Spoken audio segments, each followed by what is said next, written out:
Muy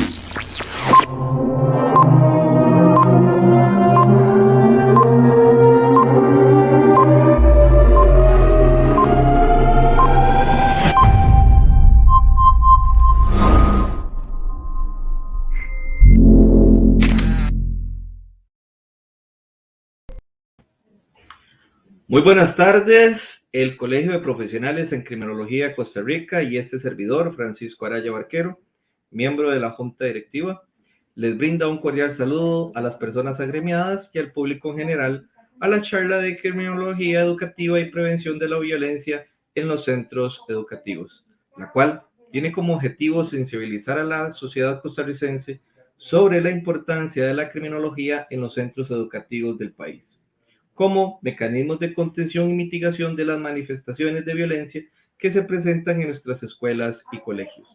El día de hoy trataremos de promover la sana convivencia entre estudiantes, así como de analizar algunas técnicas de prevención de la violencia en los centros educativos como parte de la estrategia para formar aulas, escuelas, hogares y comunidades más seguras. Para el día de hoy contaremos con la participación de dos panelistas: la señora Karen Coto, quien es licenciada en Criminología de la Universidad Libre de Costa Rica. La señora Karen Coto cuenta con una amplia experiencia en la resolución alternativa de conflictos, criminología educativa, trata de personas, criminología mediática, manejo periodístico de la información, operaciones de inteligencia policial, legitimación de capitales, financiamiento del terrorismo, seguridad física, organizacional, electrónica, diseños de programas preventivos para mitigar la violencia y la criminalidad e intervención con adolescentes en riesgo y conflicto social, de la cual le doy muy buenas tardes. Así también contaremos el día de hoy con la participación de la señora Lauren Gordon Camacho, quien es máster licenciada en Criminología de la Universidad Nacional Estatal a Distancia. Ella es docente universitaria en la especialidad de Criminología Educativa, Criminología Corporativa, Resolución Alternativa a Conflictos, Criminología Mediática, Manejo Periodístico de la Criminalidad, Seguridad Física, Organizacional Electrónica, con una amplia experiencia en el desarrollo de protocolos de acción para diferentes situaciones de riesgo, diseños de programas preventivos para mitigar la violencia y la criminalidad, de la cual también le doy la bienvenida a ambas. Muy buenas tardes. Buenas tardes, gracias.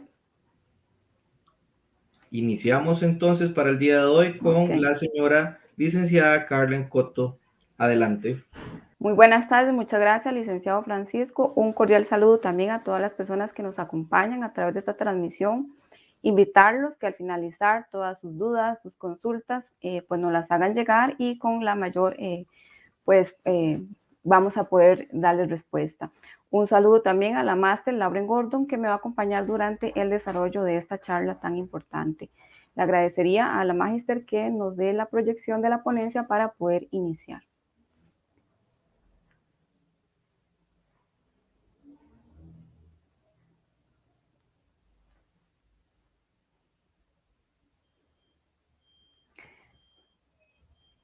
Creo que una labor del criminólogo es especializarse. Tenemos diferentes áreas, diferentes campos en los que el criminólogo puede intervenir.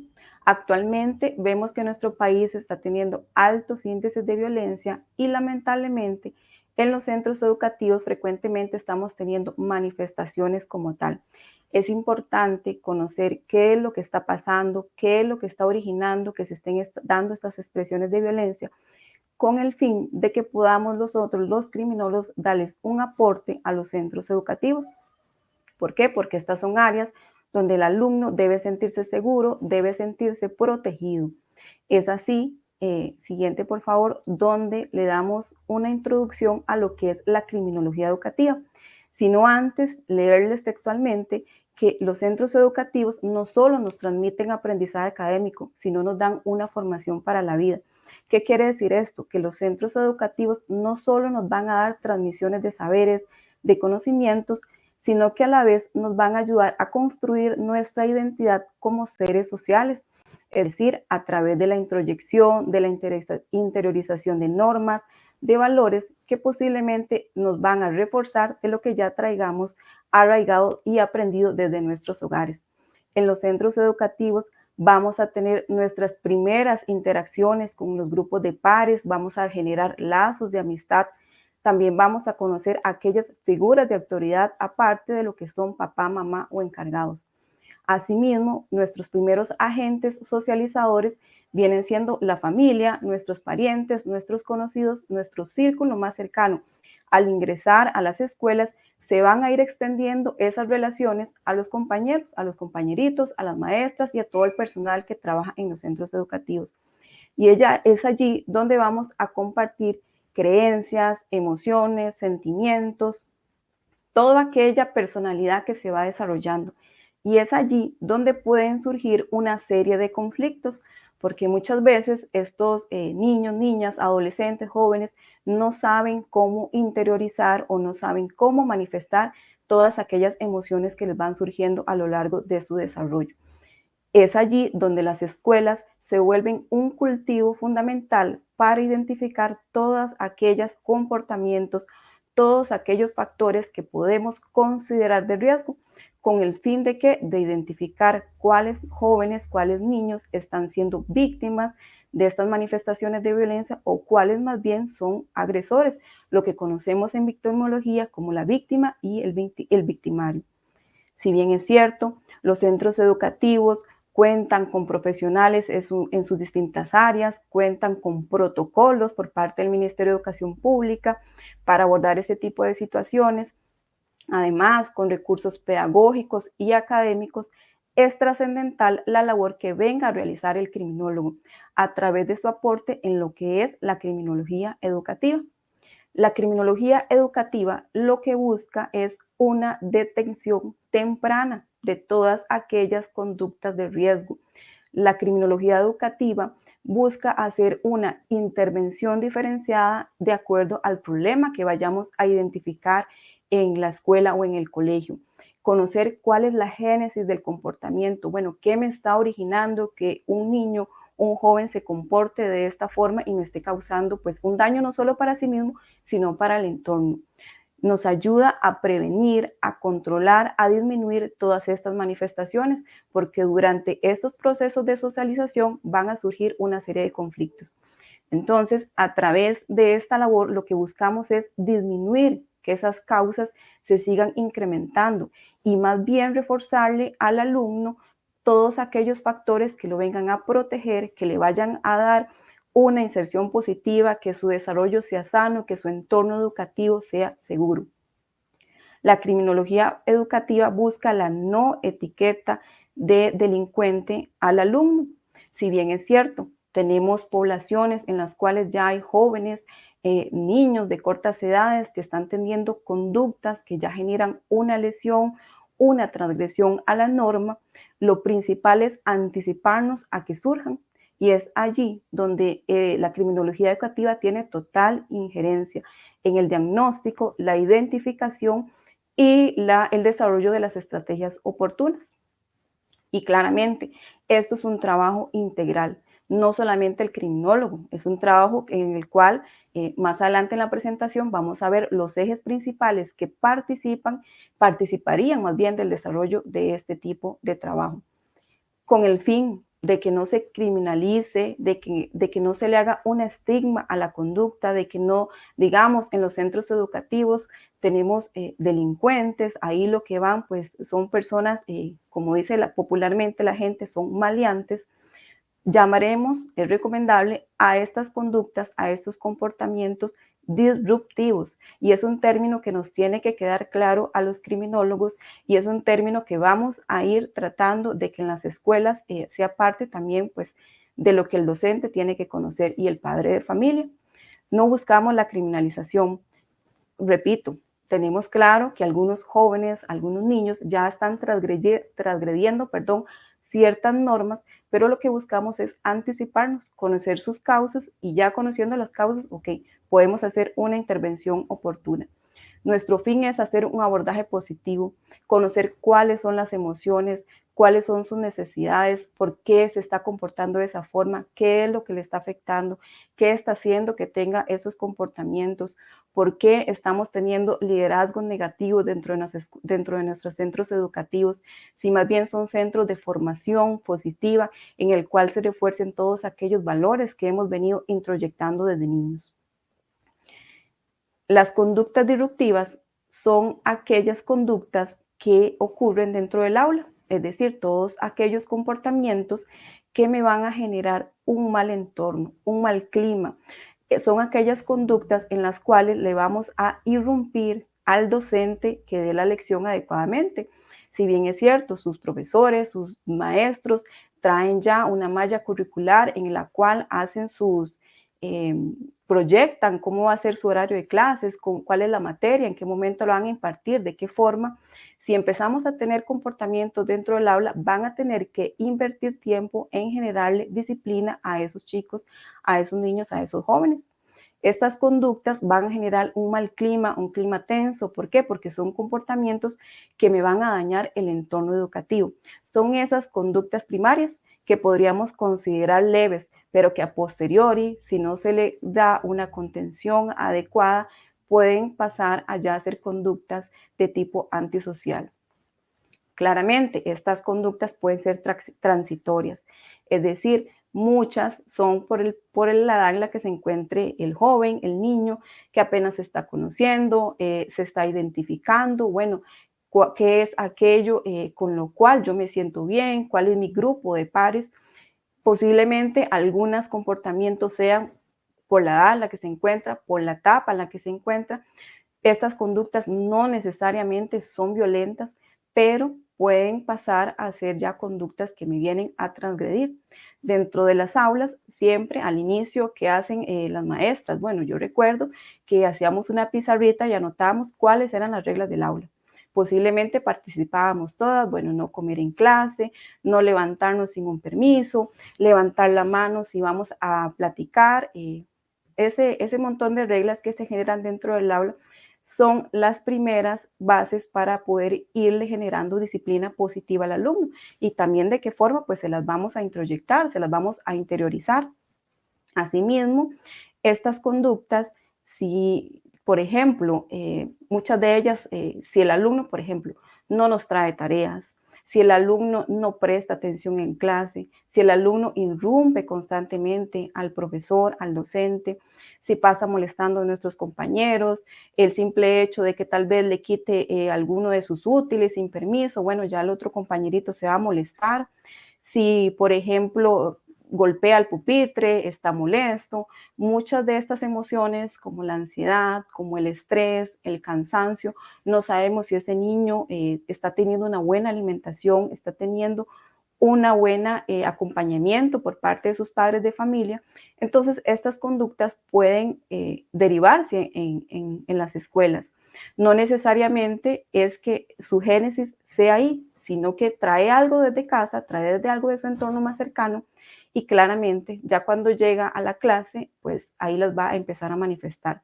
También, ¿por qué pueden surgir estas conductas? Muchísimas situaciones, muchísimas causas para llamar la atención, porque no tiene unos límites adecuados, no conoce, dependiendo de la edad, qué es en lo que está bien, qué es en lo que está mal, con el fin de expresar algo que le está afectando, sea, como le repito, algo que trae interiorizado desde su casa o algo que le está afectando. Posiblemente ese niño esté siendo víctima de algún bullying, de algún tipo de acoso, de algún tipo de violencia, que recordemos que la violencia no es solo física, no solo golpes, no es solo la violencia patrimonial, que alguien me quite pues alguna de mis pertenencias, sino que está aquella violencia emocional, aquella violencia psicológica, que es la que más tal vez nos puede causar repercusiones si no le tenemos pues un abordaje adecuado. Tal vez porque ese niño no sabe cómo controlar sus emociones, si trae rabia, si trae enojo, si trae frustración, no sabe cómo manifestarlo de una manera adecuada. También muchas veces algunos docentes, no podemos decir que todos, pero tienden a excluir a aquel niño al cual llamamos, no, es que este niño es muy mal creado, este niño es el conflictivo, este niño es el que me genera un mal entorno dentro del aula, lo empezamos a excluir. Y es allí donde el docente tiene que empezar a también aplicar técnicas en las cuales le resaltemos aquello positivo y abordemos claramente. Sabemos que el docente tiene una labor trascendental que es el simple hecho de generarle todo aquel conocimiento académico.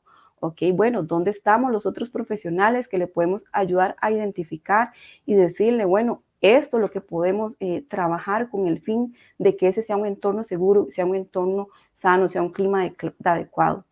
Estas conductas pueden surgir también manifestando una necesidad a nivel personal, a nivel académico. Algunas se hacen porque se dan porque la persona está aburrida, el niño está aburrido, el joven no está entendiendo la materia, no es la manera adecuada en la que él va a aprender. Hay que reconocer que tenemos inteligencias emocionales diferentes. Algunos van a ser más visuales para su aprendizaje, otros van a ser más auditivos. Entonces, hay que ir identificando qué podemos ir haciendo con aquellos liderazgos negativos o aquellos chicos, chicas que ya nos están generando un mal entorno, un mal clima. Muchas de estas también son por falta de empatía. El simple hecho tal vez de que el alumno dentro del aula desautorice al profesor, pues le insulte, moleste, eso ya nos va generando, nos está indicando algo. Ok, tenemos una luz roja que nos está indicando alerta. ¿Qué es lo que podemos hacer? ¿Qué es lo que está pasando? ¿Por qué este niño, por qué este joven se está comportando así? Si es que desde edades tempranas, desde primero, segundo, tercero, venía teniendo estos tipos de comportamientos, bueno, ¿qué pasó? ¿Por qué dejamos que llegara hasta cuarto, quinto grado de la escuela y ya no solo transgrediera las normas del aula, sino que ya transgrediera normas sociales, normas jurídicas? Otra de las características es, bueno, que no se levanta tal vez sin permiso, puede ser otro de los ejemplos para que les quede más claro cuáles son conductas disruptivas. Preocuparnos por qué no trae tareas desde la casa, qué es lo que está pasando, aquel alumno que tiende a ridiculizar, y es aquí donde podemos tener las primeras premisas de decir, ok, bueno, podemos tener una persona que a posteriori, perdón, nos puede generar bullying. O sea, si empieza con pequeñas burlas, cuando se da cuenta puede tener un grupito, más bien de compañeros que le ayuden a tener una víctima, encuentran una persona vulnerable para ser la víctima de bullying. Si no logramos contener, si no logramos detectarlas a tiempo, si no logramos identificarlas, abordarlas, vamos a tener ya un problema mayor, que es acá donde no queremos llegar a este punto, que dentro de los centros educativos se criminalice y digamos, bueno, es que aquí lo que tenemos son puros antisociales. ¿Qué son estas conductas? Ya las conductas antisociales es cuando estamos transgrediendo, las normas sociales, políticas, religiosas. Son todos aquellos daños a la propiedad, a la persona. No pensemos solo en el daño en el entorno, sino a la persona misma. Si vamos a las escuelas y a los colegios a aprender, a formarnos como personas, no es posible que no tengamos entornos de paz, entornos seguros.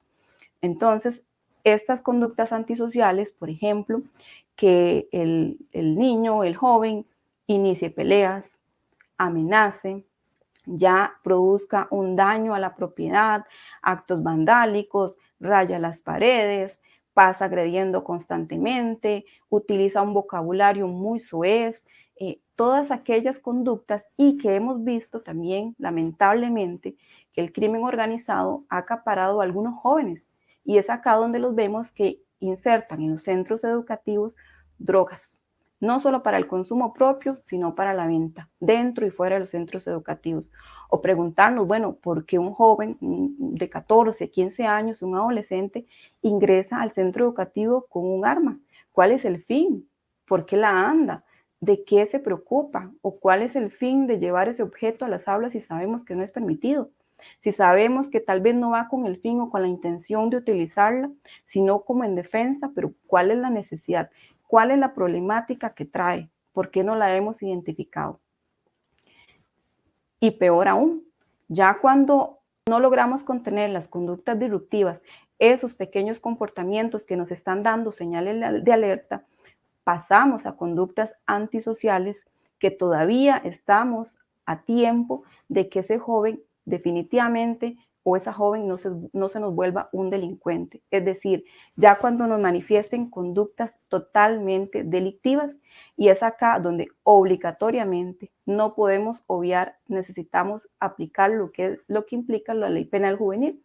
De enero a la fecha, al mes anterior, si no mal no recuerdo, han habido más de 400 casos, ya denuncias ante la Fiscalía de casos de penal juvenil.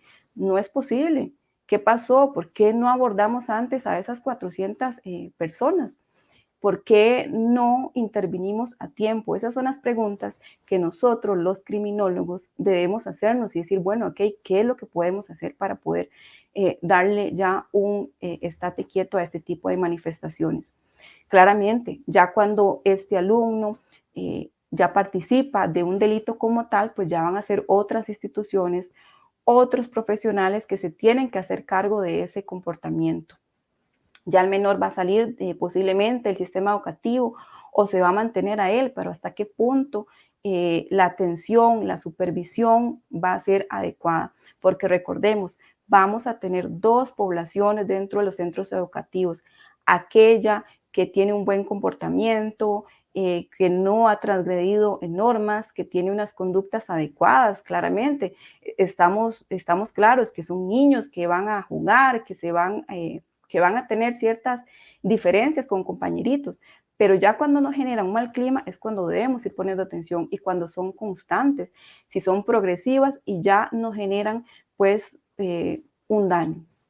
Es acá donde las conductas delictivas muchas veces son por patrones que ha aprendido, son porque su entorno ya es totalmente tóxico, porque ya ha aprendido, es lo único, no tiene tal vez, el joven no ve otra solución, no ve cómo salir del problema y claramente si no recibió una atención antes, pues no estamos diciendo que no los podemos rescatar, el fin más bien es resocializarlos, pero ya no es lo mismo que antes.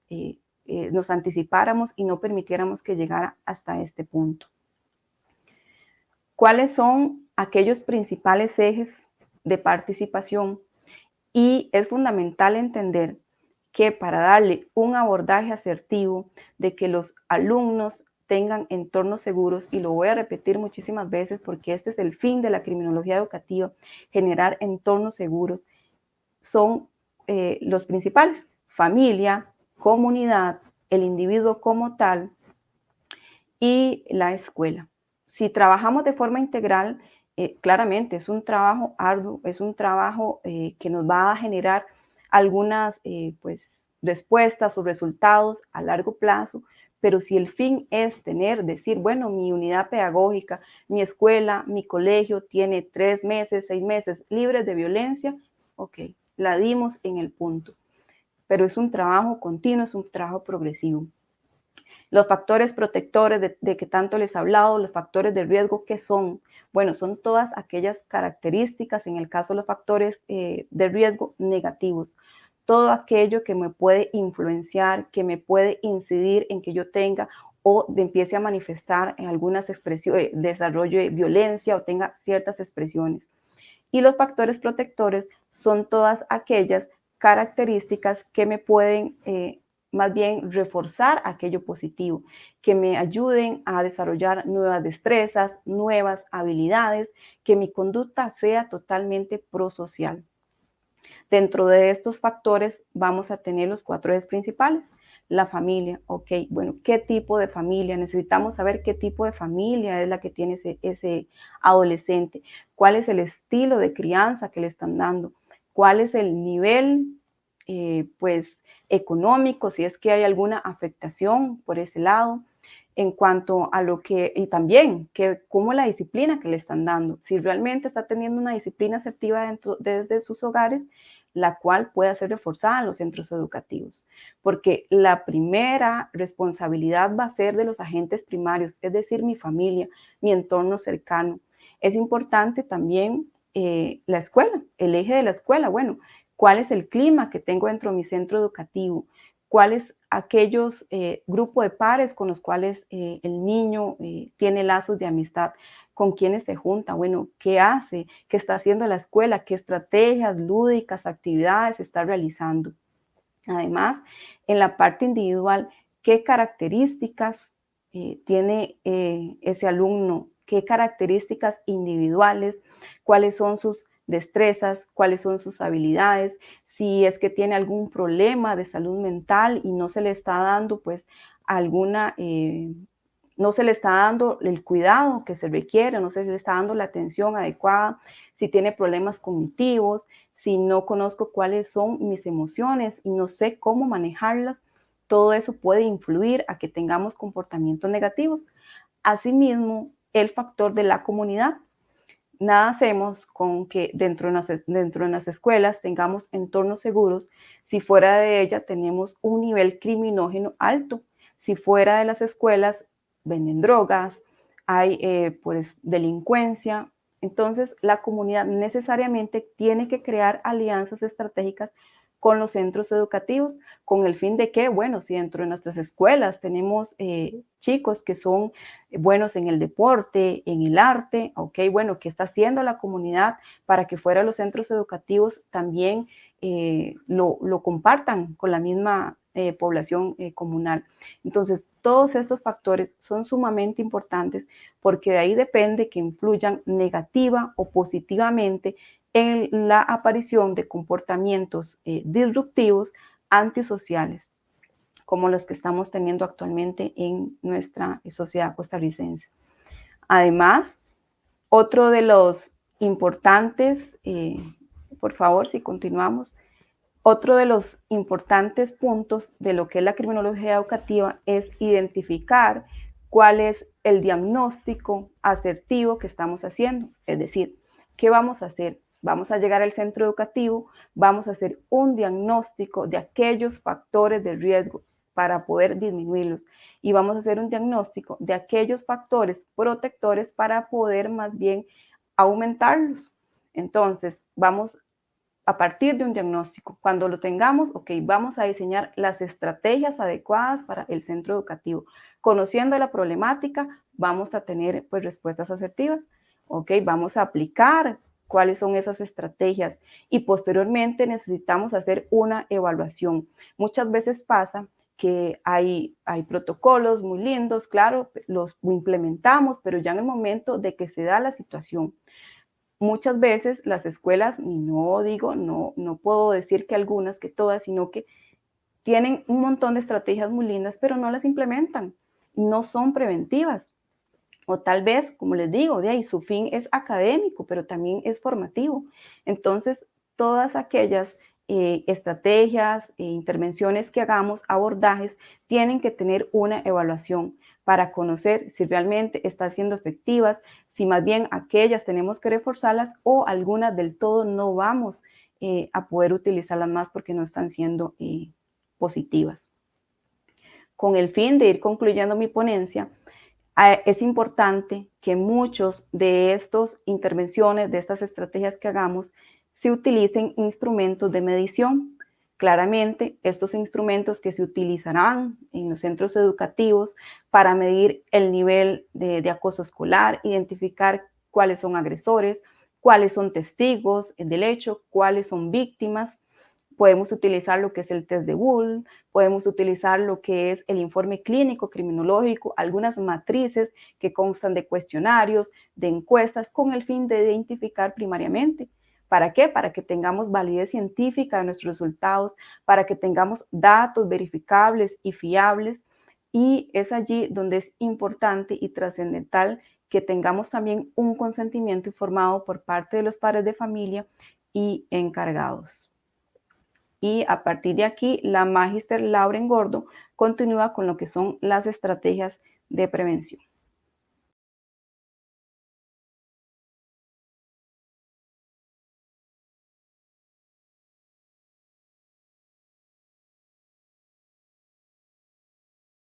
Gracias, muy buenas tardes. Un cordial saludo a la licenciada Coto. Muchísimas gracias por acompañarme en este tema de tanta importancia. Para empezar, un saludo a todos, muy importante, vamos a tocar la parte de las estrategias de prevención. Lo que la licenciada Coto ha hablado durante esta primera parte de la charla es de suma importancia.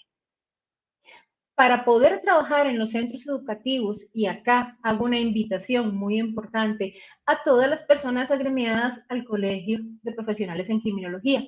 Es importante recordar que tenemos varias especialidades y, por ejemplo, ciencias policiales es una de ellas que tienen una gran data en lo que respecta a lo que es prevención, así como investigación criminal y, por supuesto, administración policial, que también va de la mano con todo lo que es la parte preventiva. Así que es muy importante que todos tengamos la posibilidad de participar de este nuevo proyecto o de esta nueva posibilidad para abordar los problemas de criminalidad que podemos tener en nuestro país. La criminología educativa, para empezar, tiene que estudiarse fuertemente porque normalmente estamos acostumbrados a trabajar con la persona que ya ha delinquido, con la persona que ya transgredió la norma. En este caso, lo ideal, y como la licenciada Coto lo indicó, es hacer un abordaje temprano. Entonces, el objeto de nuestro estudio, las personas con las que vamos a trabajar, son los menores de edad. Por supuesto, tenemos que integrar a todos aquellos actores sociales que nos van a colaborar para poder llegar a nuestro fin último. Empezamos con las estrategias de prevención. Para empezar, la prevención lo que hace es desarrollar un mecanismo de acción proactivo con el fin de que busquemos la cohesión social. Esto es sumamente importante y a mí me gusta mucho utilizar una frase que dice así aproximadamente: cuando el niño no es abrazado por su tribu, cuando crezca, quemará la aldea para poder sentir su calor. Esta es una frase africana y nos da el entender completo de qué es lo que tenemos que hacer por medio de la criminología educativa. La sociedad tiene que asumir a todas las personas menores de edad como suyos. Y en la medida en que hagamos esto, podemos establecer estrategias de prevención y vamos a cuidar todos los entornos. ¿Para qué? Para que todos a nivel general crezcan de la forma correcta. Pero también implica un conocimiento muy fuerte del entorno educativo costarricense. Y aquí tenemos que ser sumamente claros. El hecho de que en ocasiones seamos profesionales de las diferentes áreas que ya comenté, hace que no conozcamos todo el entorno educativo. Y esto es muy importante. Por ejemplo, podemos hablar qué fue lo que ocurrió antes de la pandemia, durante la pandemia, después de la pandemia. Bueno, pues resulta que el apagón educativo del que hablan nuestras autoridades se dio 2 años antes de la pandemia. ¿Con qué? Con los diferentes movimientos de huelga. Eso quiere decir que hubo 2 años en que los menores de edad estuvieron en casa, pero sin ningún tipo de supervisión académica. Esto ya trae una consecuencia. Pero además de eso, estuvieron otros 2 años en casa por lo que representaba la pandemia como tal. Aunque aquí sí hubo algún tipo de supervisión por medio de la globalización y todos los instrumentos digitales que se generaron, podemos observar al día de hoy que el contacto no solamente dentro de la familia se generó un quebranto.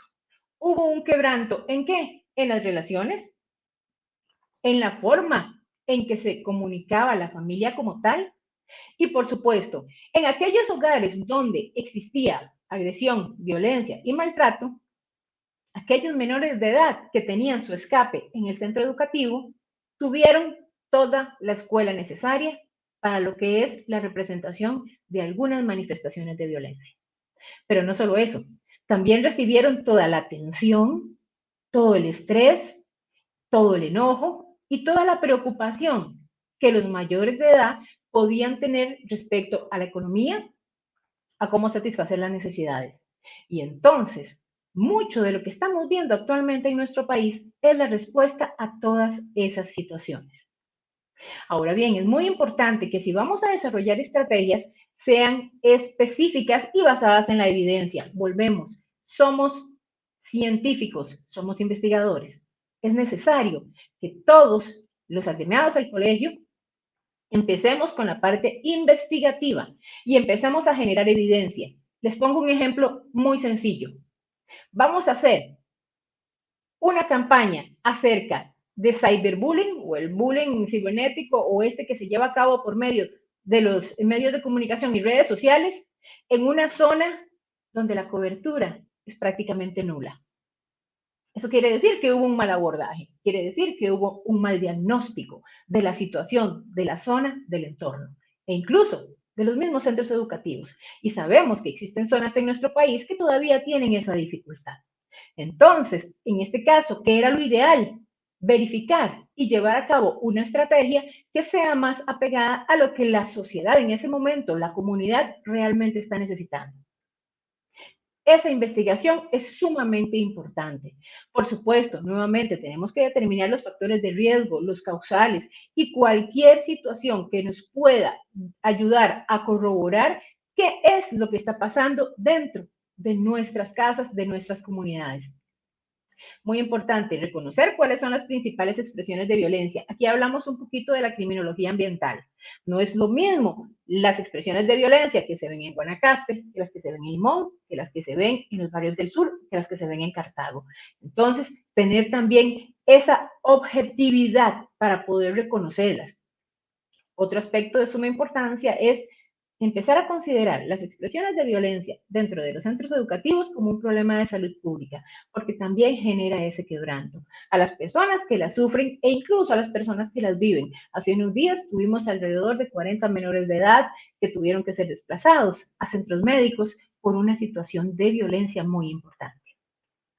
También es muy importante para todos nosotros como especialistas la investigación, la preparación personal. Nosotros estamos acostumbrados a hablar acerca de las teorías tradicionales o que tradicionalmente se han utilizado para explicar lo que es la criminalidad, la delincuencia. Y en este caso podemos hablar de la anomia, del etiquetamiento, de la teoría de aprendizaje social, cualquier de este tipo de teorías que ya tienen bastante tiempo, pero necesitamos evolucionar.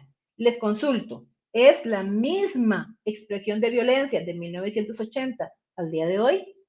No, claramente no. Eso quiere decir que nosotros como profesionales también tenemos que ir evolucionando y entonces es acá donde hablamos, por ejemplo, del modelo del triple riesgo delictivo. Hablamos de la criminología del desarrollo y de la criminología del paso al acto. Estos tres tipos de teorías nos pueden ayudar mucho a poder determinar cuáles son las situaciones que están viviendo los menores de edad. Por ejemplo, en la teoría del modelo del triple riesgo delictivo, hablamos, por ejemplo, de que las personas, o al menos se considera que las personas menores de edad tienen estos tres riesgos para poder delinquir. Y hablamos, por ejemplo, de riesgos personales, hablamos de carencias sociales, que eso es sumamente importante, y por supuesto la oportunidad para llegar a delinquir. Y ustedes me van a decir, pero es la unión de todas las anteriores. Ahí es donde está la evolución. La interrelación de todos estos factores y todos los elementos es lo que el día de hoy nos puede ayudar para poder trabajar de una forma dinámica, así como en la sociedad, y sobre todo eficiente, para poder corregir, mitigar la situación actual. La criminología del desarrollo se refiere a ¿qué? A que las personas pueden llegar a delinquir, pero también depende un poco de la edad. Incluso les pongo un ejemplo. Hay personas menores de edad que solo delinquen durante la fase de adolescencia. Y esto puede estar relacionado a que existe un choque o al menos la necesidad de un posicionamiento ante las figuras de autoridad. Pero que una vez pasan estos años, la persona deja de delinquir o al menos deja de tener situaciones disruptivas, que es lo que la licenciada también explicaba.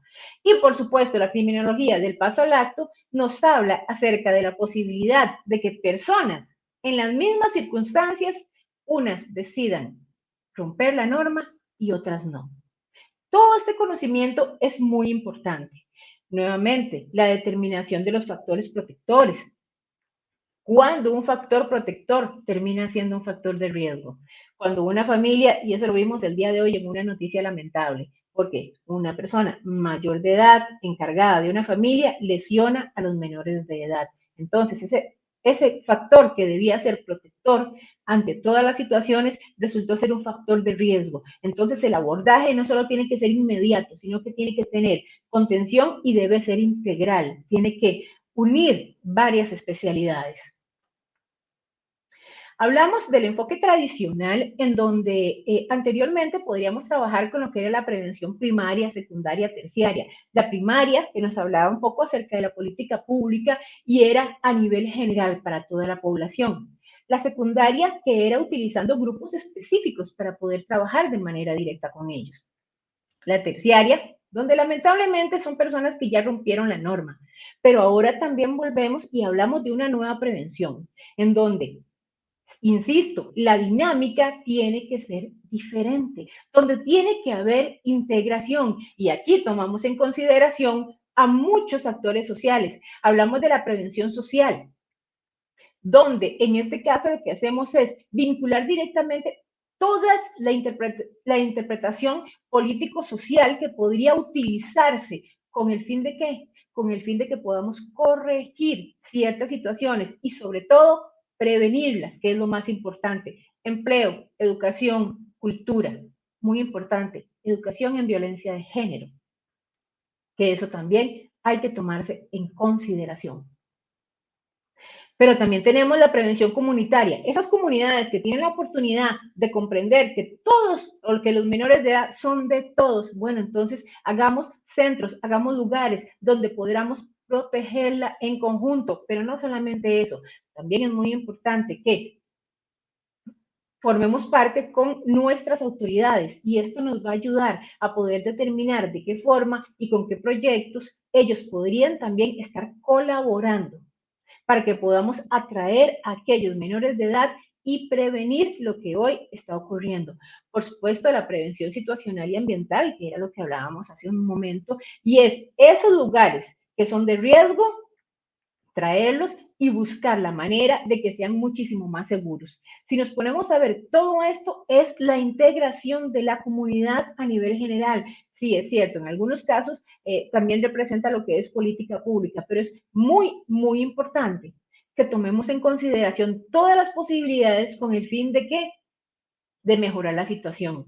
Ahora bien, para trabajar en prevención tenemos que tener pasos, tenemos que tener un procedimiento. No podemos llegar solamente y decir, vamos a hacer esto, pero el día siguiente cambiamos una estrategia. Y aproximadamente, y dentro del estudio de la criminología educativa, podemos dar alrededor de 9 pasos que deberían llevar todo proceso en un centro educativo, que serían desarrollar el liderazgo, las políticas escolares, obviamente los métodos de coordinación también, sumamente importante. Recopilar datos sobre la violencia, que era lo que hablábamos, o las expresiones de violencia, mejor dicho, ¿verdad? Dentro del centro educativo. Bueno, puede que en un centro educativo se dé más el matonismo, pero es posible que en otro centro educativo se den más los delitos patrimoniales. ¿A qué me refiero? Al estudiante más grandecito que le quita el dinero o la alimentación al más pequeño, por ejemplo. Nuevamente, la estrategia tiene que incluir la evaluación y una evaluación correcta. Entonces, hay que promover la investigación. Cuarto, trabajar sobre valores. Y en esto, nuevamente, la unión. No solamente docentes y estudiantes. Hay que traer a papá, a mamá, a encargados, a familia, a todas aquellas personas que estén dispuestas a colaborar. ¿Para qué? Para que gestionemos aulas positivas, porque esto también se puede trasladar a aquellos hogares que tal vez en este momento no tienen ese positivismo, que tal vez en este momento no tienen la capacidad de orientación para sus hijos como tal. Muy importante, y esto es algo que podríamos estar analizando que se ve con los protocolos del Ministerio de Educación, que es responder a la violencia cuando se produce. La situación en este caso es, sí, se responde a la situación de crisis, se genera la contención, pero hay que darle seguimiento. Si no le damos seguimiento, si no seguimos en ese conocimiento de por qué se dio una situación de violencia dentro de un centro educativo, nada de lo anterior tiene sentido. ¿Por qué? Porque lamentablemente vamos a terminar repitiendo lo que ya ocurrió. Por supuesto, también hay cosas que tenemos que tomar en consideración y es en dónde están estudiando. nuestras personas menores de edad? ¿Tienen lo que necesitan? ¿Cómo es la estructura? ¿Hay suficiente luz? ¿Hay agua? ¿Está limpio? ¿Está al aire libre? ¿Tienen sillas, mesas? En fin, todo lo que representa el entorno, que podría facilitar justamente las situaciones disruptivas. Un menor de edad que no tiene luz donde está estudiando, así sea en centro educativo, probablemente se distraiga y distraiga a sus compañeros. Esto va a generar una molestia y ya esa atención que debía tener todo el centro educativo, perdón, toda el aula se pierde. Y aquí es donde empiezan las situaciones disruptivas, las conductas disruptivas, y es lo que necesitamos abordar. Pero también importante, la participación de los progenitores en la prevención de violencia, en actividades que la prevengan. Qué complejo decirle a un niño o un menor de edad y hablarle de situaciones específicas de violencia cuando las vive en su hogar.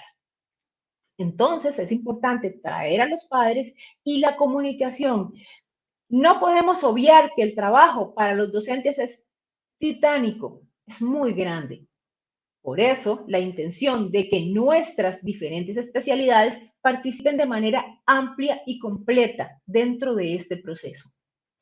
Nuevamente, actividades con la comunidad, todo lo que sea deporte, arte, música, simplemente la convivencia, las estrategias para atraer a las personas. En muchas ocasiones lo que necesitan es ser tomados en cuenta, solamente eso, ser tomados en cuenta.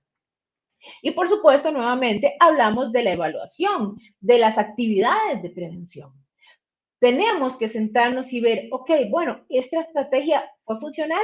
¿No fue funcional? ¿Servía más esta? Bueno, esta persona es mejor utilizar esta otra forma de comunicarnos.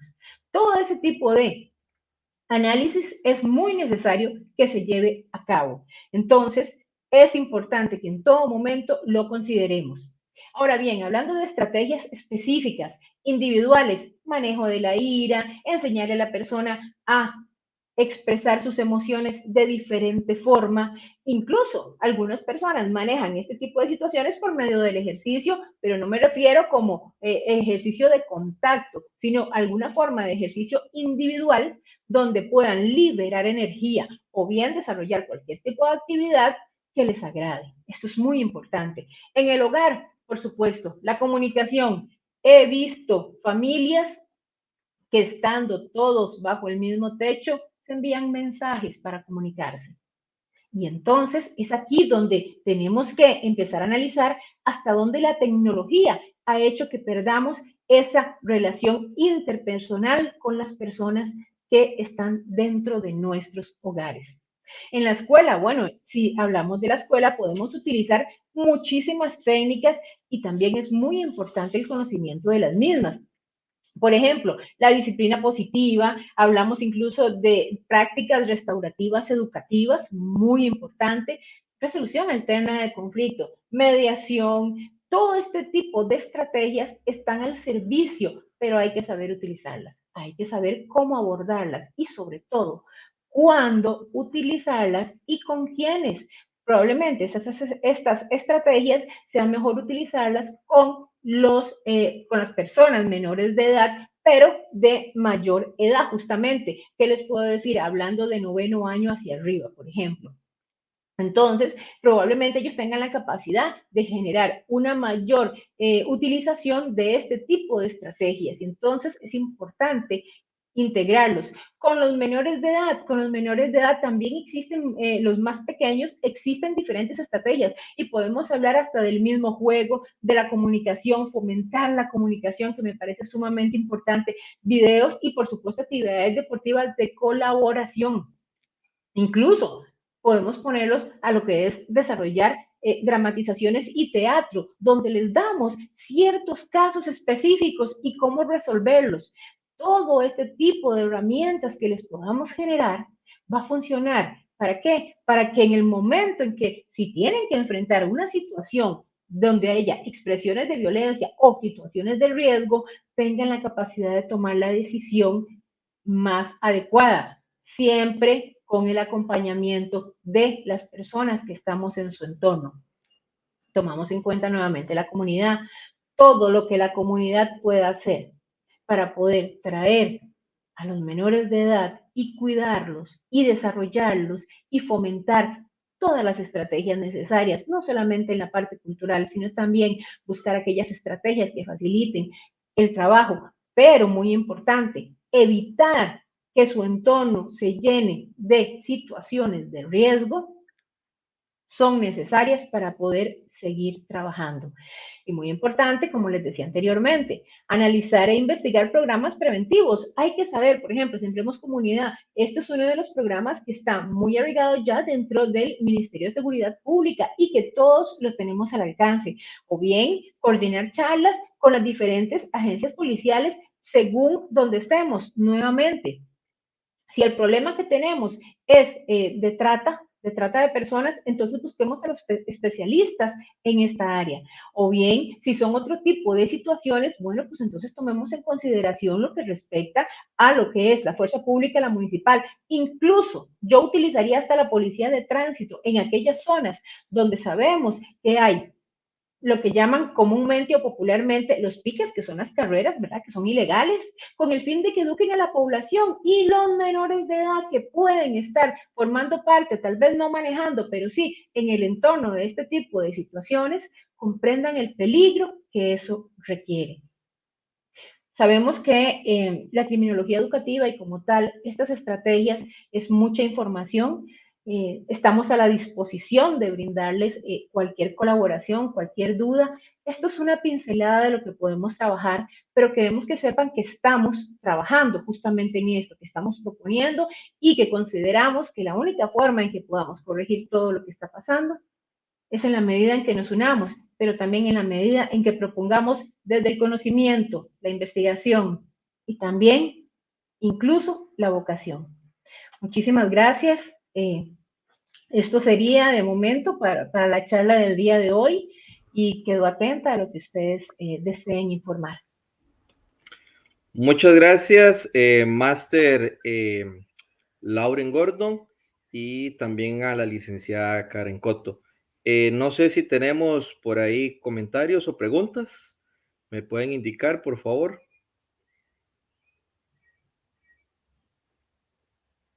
Vamos a ver. Ok, por el momento no. Sí quisiera yo hacer un pequeño aporte, si me lo permiten. Primero agradecerles a ambas por la excelente exponencia que han hecho el día de hoy.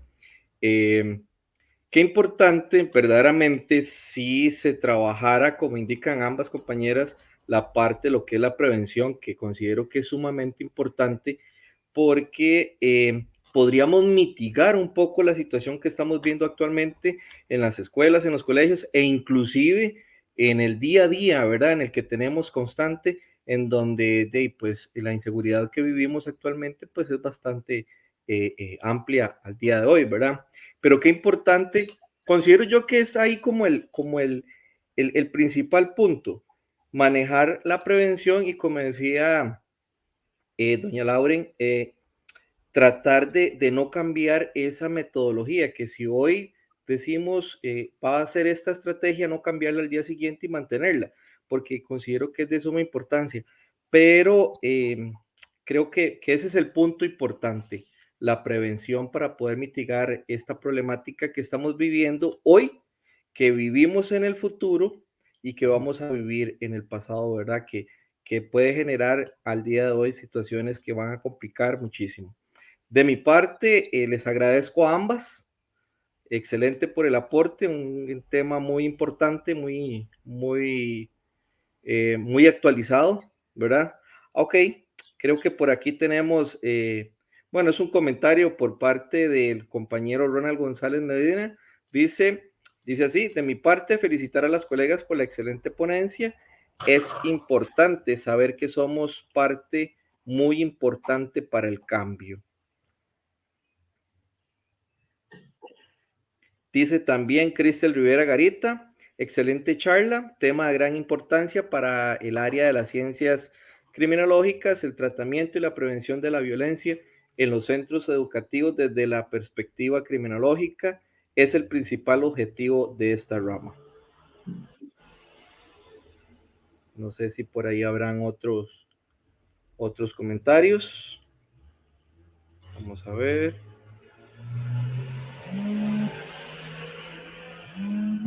Creo que por aquí hay otro de, en lo que va del presente año, hay 311 casos de agresiones en centros educativos que se encuentran en el Ministerio Público en trámite de investigación.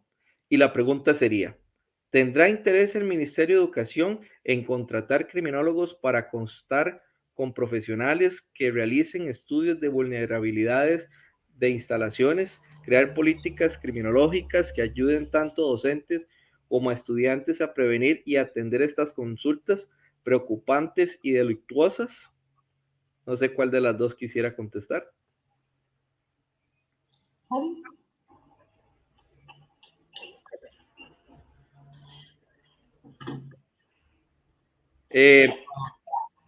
Disculpe, doña Karen, licenciada, ¿tienes el audio apagado? Ok, déme un segundito. Por ahí estamos ya. Ya estamos acá, ok, agradezco. Si gusta le vuelvo bueno, no, ya nos quitaron la... Okay. Bueno, si gusta le vuelvo a replantear la pregunta. No, estamos bien. Okay. Sí es importante recalcarle la labor que hace el Ministerio de Educación Pública.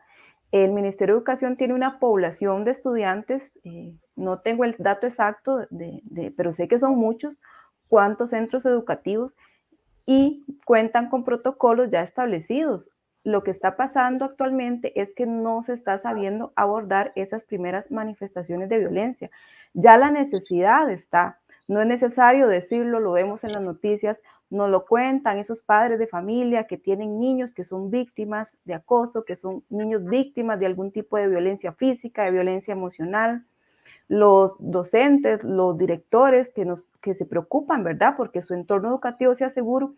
Entonces no podemos desprestigiar, sí, la labor que el Ministerio de Educación ha venido realizando, pero entendamos que lo principal de ellos es una educación formativa. Nos corresponde a los demás profesionales y que más que el criminólogo que se encarga de estudiar, de analizar el fenómeno social, de ayudarle a darle respuesta a todas esas manifestaciones, a todos esos conflictos que está teniendo, con el fin de prevenirlos. Recalcarles, es importante identificar conductas disruptivas, de que no se exacerben, de que no se incrementen y pasen a ser conductas antisociales, y con mucha más razón que no tengamos delincuentes dentro de nuestros centros educativos. Si bien es cierto, ya contamos con innumerables datos estadísticos a nivel de Poder Judicial que nos indican que ya hay ciertas denuncias, más bien diría muchas para lo que llevamos del año, pero sí es importante que le empecemos a dar contención de una vez. Ok, tenemos una población primaria, secundaria, terciaria y ya lo que son los adolescentes. Bueno, ¿qué vamos a hacer? ¿Qué vamos a trabajar? Integrar totalmente a los profesionales, a la comunidad. ¿De qué forma? Bueno, hay muchas estrategias. Creo que nos llevaría otra charla a explicar las estrategias, pero sí es importante reconocerle la labor al Ministerio de Educación y que nosotros los criminólogos vamos también acercándonos, tengamos esa vocación de que a través de la especialización de la criminología educativa vamos a poder prevenir y aportarle a la sociedad a priori, pues que tengamos escuelas y colegios libres de violencia. Gracias. Por aquí tengo otra consulta del compañero Jonathan Madrigal Castro. Nos dice, ¿qué tan capacitados están los docentes para manejar situaciones de violencia? No sé si doña Laura nos ayuda. Vamos a ver, nosotros estamos en un entorno totalmente diferente y no sabemos qué es lo que está ocurriendo dentro de un centro educativo, pero hay que tomar en consideración una cosa, y es que el trabajo educativo presencial es muy desgastante y es fuerte, y es muy fuerte. Entonces, si hay un docente o no que esté preparado para esto, considero que la capacitación se brinda. La situación es el momento en el que podemos estar viviendo. Y aquí retomo parte de lo que decía Karen respecto a las conductas disruptivas. Imaginémonos de un grupo, porque también eso es un conflicto. En Costa Rica, los grupos de alumnos son muy grandes. Aquí parte de la estrategia tiene que ser disminuirlos. Si pudiéramos tener en un grupo máximo 15 niños o 15 menores de edad, en lugar de los 30, 32 que tenemos actualmente, habría un mejor manejo de las situaciones de violencia. Pero imagínense, si tenemos un grupo de 30 alumnos, un solo docente encargado de todo el día con ellos, y el manejo de las situaciones de violencia puede volverse, y vuelvo y repito la palabra anterior, un manejo titánico, una situación titánica. Entonces, es posible que estén preparados, pero que la situación del entorno, la cantidad de estudiantes, vuelva inmanejables todas estas situaciones. Y es ahí donde es necesaria la participación de la comunidad, la participación. Por ejemplo, yo siempre insisto en la situación de los TCUs. Bueno, pues resulta que ahora necesitamos investigación. Entonces empecemos a generar TCUs y TCUs relacionados a criminología educativa, pero con el mismo enfoque para que podamos tener información veraz, que es sumamente importante, con credibilidad y válida. Y entonces, al darle un seguimiento a toda la información, vamos a poder saber cuál es el estado real de la educación de nuestro país desde el punto de vista criminológico. Pero sí, insisto, los docentes tienen capacitación, muchos de ellos tienen muchos años, muchos pueden estar muy cansados, hace falta más capacitación y también acompañamiento, papás, mamás, encargados, padres y por supuesto actores sociales. Gracias, muy amable. Una última consulta nada más, así rápido. Dice Wendy Salas, dice, mi nombre es Wendy Salas, directora del colegio de la zona sur de San Carlos, y me gustaría mayor información para acompañamiento a mi institución.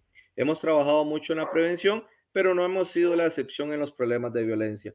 Un tema, sin duda alguno, pues bastante difícil, y en las zonas alejadas, pues también con la problemática que tenemos, como dice doña Lauren, que en algunos no hay esa participación por parte del Ministerio de Educación con respecto a lo que es el Internet y los programas, etcétera, pero es bastante difícil. El tiempo se nos fue. Creo que para el Colegio de Profesionales en Criminología agradece profundamente a la máster Lauren Camacho y a la licenciada Carolyn Coto Serrano el que haya compartido con nosotros y con los público en general los conocimientos de este hermoso tema, que sin duda alguna es de interés para muchos profesionales y para todo el público en general. Agradecemos a todas las personas que nos acompañaron en esta transmisión el día de hoy. Asimismo, los invitamos a seguirnos en las diferentes redes sociales, ¿verdad?, que dispone el colegio, y además los instamos a que estén a próximas actividades en las que el colegio llevará a cabo. De mi parte, muy buenas tardes y les doy el pase a las compañeras para que se despidan. Muchísimas gracias, agradecer a la Junta Directiva, por supuesto, la invitación tan atenta que tuvieron con nosotras, estamos al servicio en lo que podamos colaborar. A la licenciada Wendy, no se preocupe, nos vamos a comunicar con su persona, y si necesitan colaboración, por favor, estamos a la disposición y nos pueden ubicar, ya sea por los medios de los Facebook o bien por medio del colegio, porque estamos a la orden de. Correcto. Así que por medio del colegio también nos pueden colaborar. Ha sido un placer estar aquí y espero que sean muchísimas más situaciones en que podamos compartir. Gracias nuevamente a la Junta Directiva y a las compañeras que nos colaboran. Sí, igualmente, muchísimas gracias, que tengan una bonita tarde. Claramente, pues es un tema que posiblemente genere algunas dudas, porque lo podemos ver novedoso, pero no podemos obviar que ya hay una necesidad y que si no empezamos a trabajar de manera asertiva, esto nos puede llegar a un límite en el cual digamos, bueno, ¿y qué pasó? Ya aquellos centros educativos no son aquellas escuelas donde iba a aprender, sino más bien son campos de guerra, por darles una palabra tal vez un poco mayor. Agradecerles profundamente, estamos a la orden, cualquier duda, consulta, pues claramente a través del colegio, y muy agradecida. Hay muchos temas acá en los cuales también podemos seguir interviniendo. Muchísimas gracias, muy buenas tardes. Buenas tardes. Buenas tardes.